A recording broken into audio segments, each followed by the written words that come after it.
Hey guys, so today I am doing a Q&A. I asked on my Instagram the other day to ask me all of your fitness related questions, and I have got them all right here.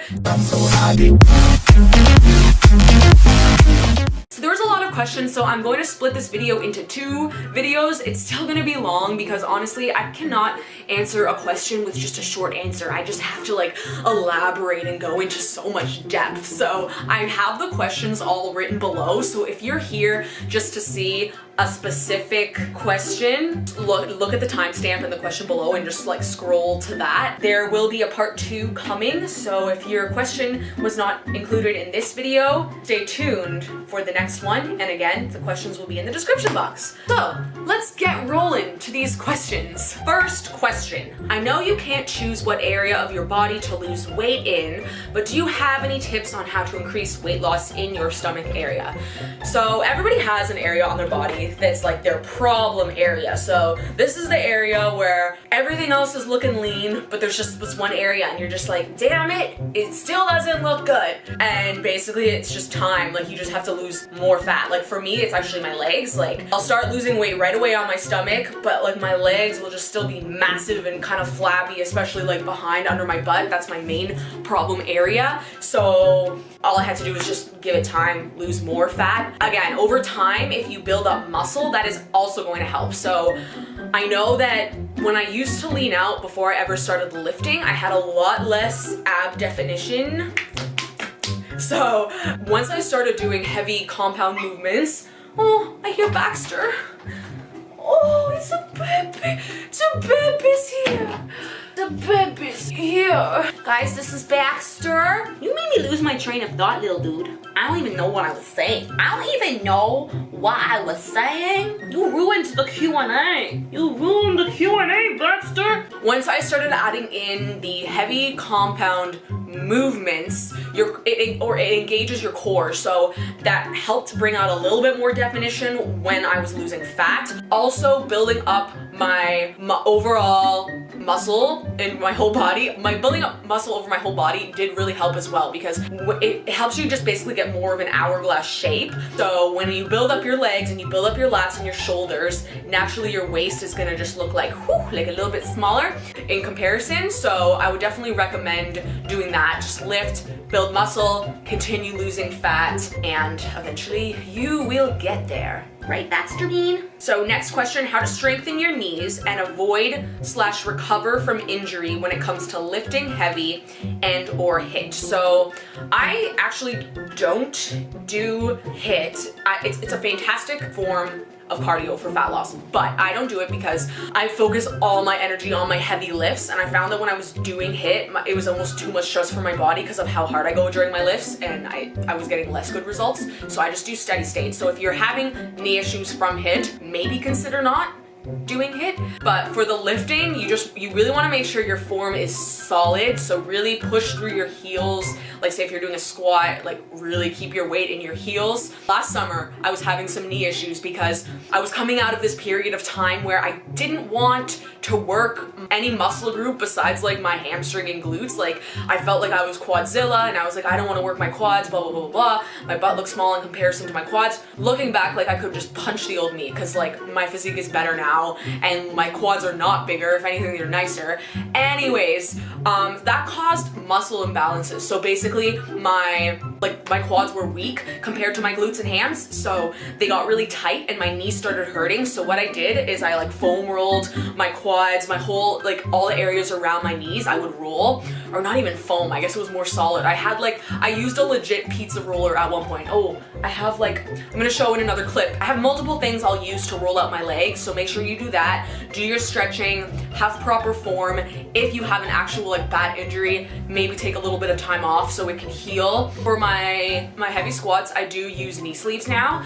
So that's just like, again, giving your knees a little bit of like tightness, keeping them warm, protecting them, makes you a little bit stronger as well, which is always a good thing. But yeah, if you stick with good form, like I've had clients that have knee issues, and as long as they maintain their form, they've been fine. Again, like there's always an exception. Like I've had people, like I have had another client with like a chronic knee issue where she's had surgery. That's a bit of a different story. So it depends on what category you fall into there. So yeah, that is what I have to say about the knee issue.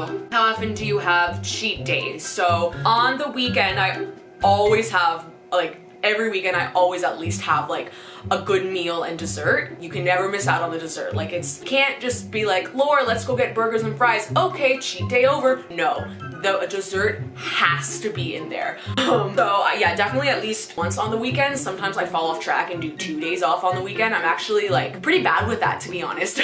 Like, and then I just like, I don't do anything to like make up for it. I just get back on track, listen to my body, and it's okay. You do want to be careful with your cheat days though, because you can put yourself into a surplus for the week. So your body's not running on like a 24-hour clock. So if you're in a massive surplus for one day, you can stall your fat loss progress. What has motivated you the most on your fitness journey? It's changed. It changes not all the time, but it's definitely changed. Like I first started getting interested in working out when I was honestly like 13, because I matured very young, so I gained weight and was like the fattest one out of all of my friends, because like I already had like an adult body. So yeah, that's when I kind of first got into it. So I guess that wasn't really the most positive way to get into it, but that's how I was. And then I was always into music theater, so keeping in shape for that was very motivating. Now I would say, I mean, at a certain point it becomes a habit, so then it's not really motivation. It's basically just discipline. Like sometimes I'm not motivated, but like it's my thing. Like you just go. Like you tell yourself you're gonna do something and you just do it. Like you think if I say I'm gonna do something, I'm going to do it. It doesn't matter how shitty I feel. It doesn't matter anything. Like I make goals and I do them. So, but I would say what actually motivates me, I would say now it's like even some of my clients, like I have some like really motivated clients and they'll just be like killing their workouts every time they come in. That motivates me. How good workouts make me feel really motivates me. Like I definitely notice a difference in like my mental feeling when I don't work out, so that's like super motivating, because you're like, oh, let's just go and like get this stress release away. Like that doesn't make sense. Get this stress releasing workout thing in here, and that is always very helpful. So focus on how good it makes you feel and just be really disciplined. Like just do it, just go. So yeah. So somebody said, not a question, but you should do a meal/workout giveaway, and I was like, oh my god, I should. It's my birthday next weekend. I feel like that would be the perfect time. Next weekend is August 25th is my birthday, and then you're like, oh, it's your birthday, it should be the other way around. But yes, anyone watching this, I'm going to do a giveaway on that weekend. That is next weekend, my 24th birthday. I'm an old woman. Baxter, I'm an old woman. So next question, what should you eat before/after a workout, like snacks or fruits, etc.?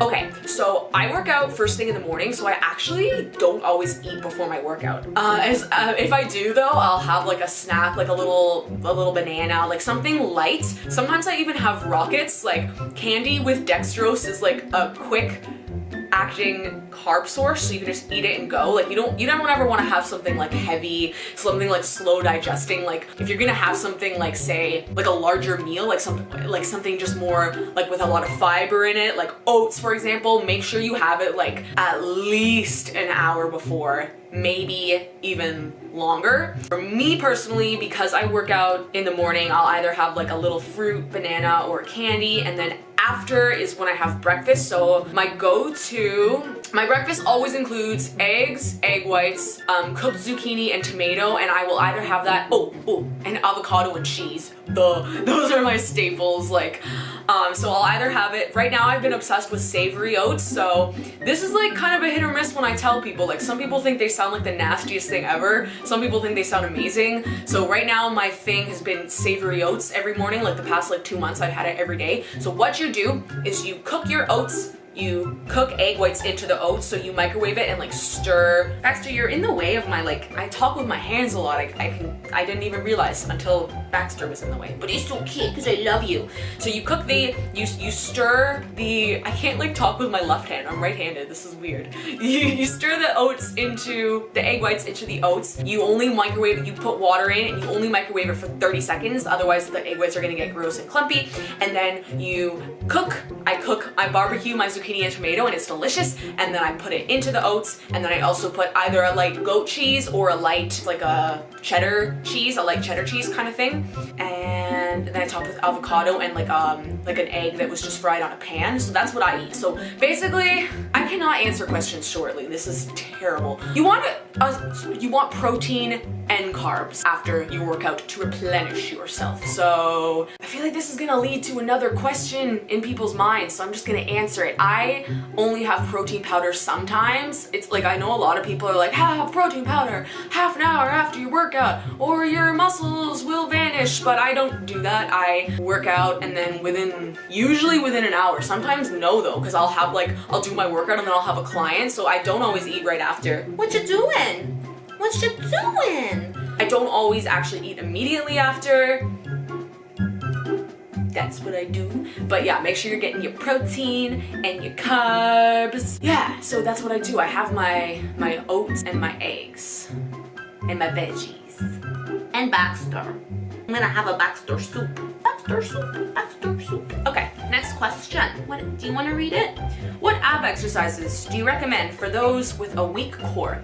The lower back usually hurts when doing simple beginner ab workouts. Yes, I've had this issue with clients as well. So when you're lifting, really focus on squeezing your core. So even if it's not an actual ab exercise, like say like lat pull downs, like if you have sore abs and you do lat pull downs, you feel that. So keep your abs really like engaged when you're lifting, and then the actual exercises themselves, try out some different things. I know I'm gonna show some little exercises on top of the screen right now. Heel touches are a good one.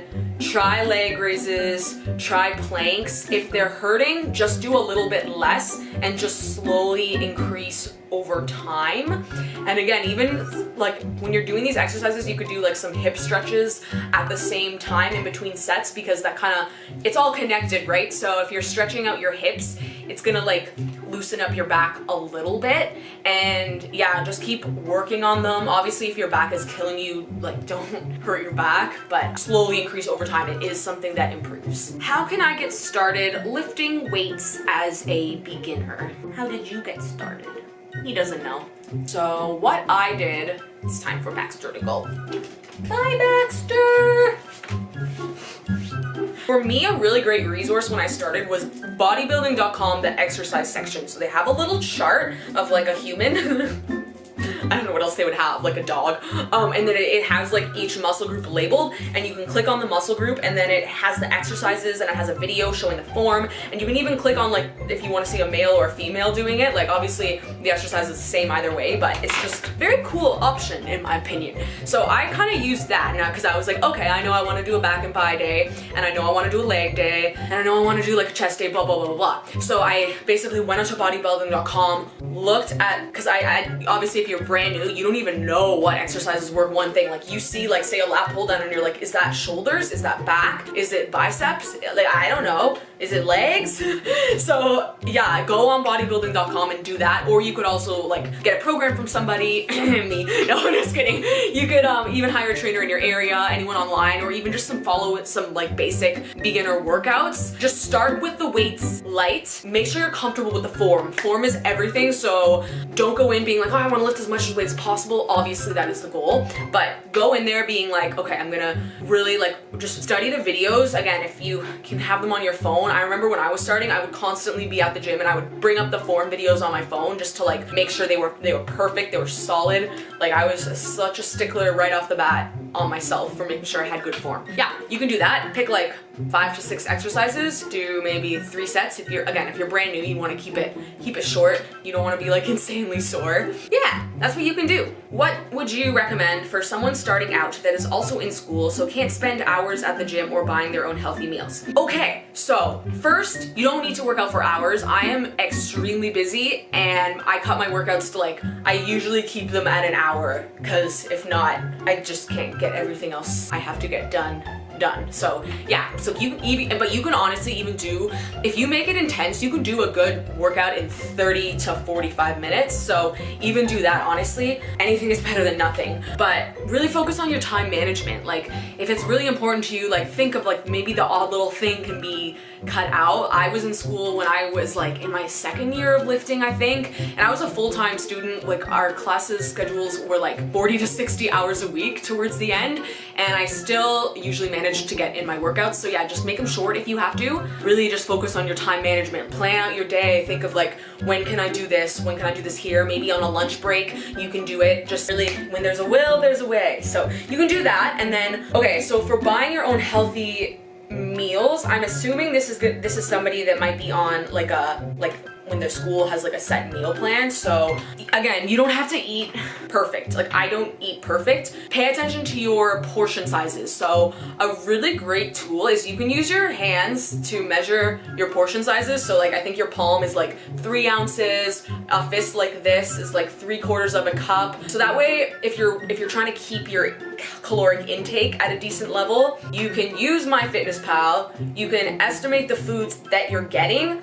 And then like, so obviously if you don't want to go to like your school dining hall with like a measuring cup, you can just kind of like look at it in comparison to your hand, and then you can type it out on MyFitnessPal, so then at least you're getting kind of like a rough estimate. And then there's obviously like some foods you could keep on hand that don't need refrigerating. Like say if you're low on protein, you could have like tuna, yeah, stuff like that. But it can definitely be done. Like just keep in mind that like you don't have to be perfect, just try your best. Like don't be like, oh, I'm going to school, I don't have access to perfect food, might as well just eat horrible. Like you can definitely still do something. So yeah, just make healthy choices, make your best choices. Just make the best choices you can, and pay attention to your portion sizes. How much protein should I eat? You don't actually have to eat 1 gram of protein per pound of body weight. It's actually like your lean body weight that's going by. What I do, I probably do eat 1 gram of protein per pound of body weight at this point, because I weigh roughly 127 and I eat 120 to 130 grams of protein because I just enjoy protein. It's filling. I love it. Like eggs, Greek yogurt, delicious. I do, I just like accidentally end up eating 1 gram of protein per body weight. But when I was starting leaning out, I weighed about like 145-ish, we're gonna guess, and I ate the same amount of protein as I do now, so 120 to 130 grams. So I was eating definitely under that amount. I don't think you need quite as much as the fitness industry makes it out to be. You have less than 1 gram of protein per pound of body weight, that's totally fine. Like you could even have like down to like 0.45. Diane, how to increase calorie consumption during fat loss. I'm assuming this is asking how to lose weight on more calories. My camera's sitting crooked now. Damn it! So if you're not already lifting heavy and doing a lot of compound movements, do it. There's no way in hell in the past I could lose weight on like what I lose weight on now. I currently lose weight on like 1900 calories, and that is because my training revolves around powerlifting, meaning it's a lot of heavy compound movements. Like, so compound movements are movements that work your whole body. So like squats, deadlifts, even benching, even stuff like lunges, like they're full body, whereas like something like a bicep curl or like a cable kickback, it's like an isolated thing. Like I still do those, but those aren't like the primary exercises I do. So yeah, if you're not doing heavy compound movements, do those. Those are gonna help you burn more calories. Try and get a lot of steps throughout the day. I get anywhere from 10 to 15K on a regular day, and that definitely helps. Your metabolism is messed up. You're kind of gonna have to reverse diet, so you could slowly add calories each week. So what you would do, there's a number of different ways you could do this, and you're kind of just gonna have to test it out, because there's not like a set formula that's like, okay, this is gonna work for everyone. Like everyone's body and metabolism is different, but basically you can add like, say the lowest you could do like 50 calories a week, or even slower, like 50 calories every other week, or you could do 100 calories every week, or 100 calories every other week. You just kind of have to test it out and see how your body responds. And yeah, those are basically the only things you can do. So increasing your metabolism by adding calories, and by doing compound movements, and by walking. Because walking is a good form, because it's not like you're doing hours of cardio and putting your body under stress. It's just like such a low impact way to increase your daily calorie burn. How do you stay on the weight loss and fitness grind when in unfamiliar places or on vacation? I'm studying abroad for a semester and don't know what gym access will be like. Ooh, that sounds exciting. So, okay, first I would say kind of like try and research the area a little bit and see like, are there gyms here, blah, blah, blah. If you can do that, do your research before you go. Then what you could do is, this is similar to the other question about how to stay healthy in school. So when it comes to the eating, at least pay attention to your portion sizes. So I don't know where you're going, if the food's like completely foreign to what you're used to, at least just like guesstimate your portion sizes. So compare it to the size of your hand. So if you wanted to track on MyFitnessPal, say you have a bowl of like chicken and rice and veggies, you could be like, okay, this chicken is like the size of 2 of my palms. So that's gonna be, I think it's 6 or 8 ounces. I don't know off the top of my head, but just look up like hand measurements. I'll link it below. So look that up. That can help you with the food. So at least even if you're not 100% sure, at least you're just getting an idea. So there's that. And then for the gym, just like I said, look it up in advance. Try to walk. You could even get like, if you like literally have no access to a gym at all, maybe bring some resistance bands and do some kind of like resistance band workouts and try and do some cardio. It's better than, again, doing nothing at all. And I mean, at least it's just a semester. So just do your best, do what you can. Don't completely just be like, oh, this is not my regular routine, so I'm gonna just throw in the towel. Do your best. Do your best. Oh, and also you could do stuff like push-ups, planks, along with your resistance band stuff. So yes. What do you do for your hamstrings besides deadlift? Did you have hamstrings that popped before? Mine are strong but so flat. So I definitely think since I started powerlifting, they started popping out more than they used to. So yeah, lots of conventional deadlifts, sumo deadlifts, stiff leg deadlifts, RDLs. I do lying leg curls quite a bit. Cable pull-throughs definitely target the hamstrings. I kind of switch up my stance a little bit when I do them. So sometimes I do them to target glutes more. Sometimes I do them to target hamstrings more. So yeah, I've definitely improved my hamstring development through that and the lying leg raises, lying leg curls. Even cable kickbacks, I can feel in I don't do them a ton, but I'll usually like do them as like a finisher, and I can definitely feel them in my hamstrings a little bit. That's what I do. That is what I do. My biggest issue is honestly my chunky face and muffin top. How do you lose weight in your face so well and around the middle? Oh my god, I totally relate to this. Even if I'm bloated, my face bloats. Like, I'm so jealous of people that can like gain a ton of weight and still have like a thin face. Like when my face looks chubby, it's just like, I hate it. There's nothing really you can do. It's just like a fat loss thing. Yeah, I find out most people, like, your face comes down fairly early. Again, you can't really control it. It's just like anything else where it's just fat loss. So just stick to your workouts, do your weights, do your cardio, stick to your nutrition, and it will come down. I wish there was like a quick fix way, but there's not, unless you get some sort of like cosmetic procedure done. Same thing with your waist, as I've said in other answers. As I've said in the other answers to the other questions, just overall fat loss. I can't talk.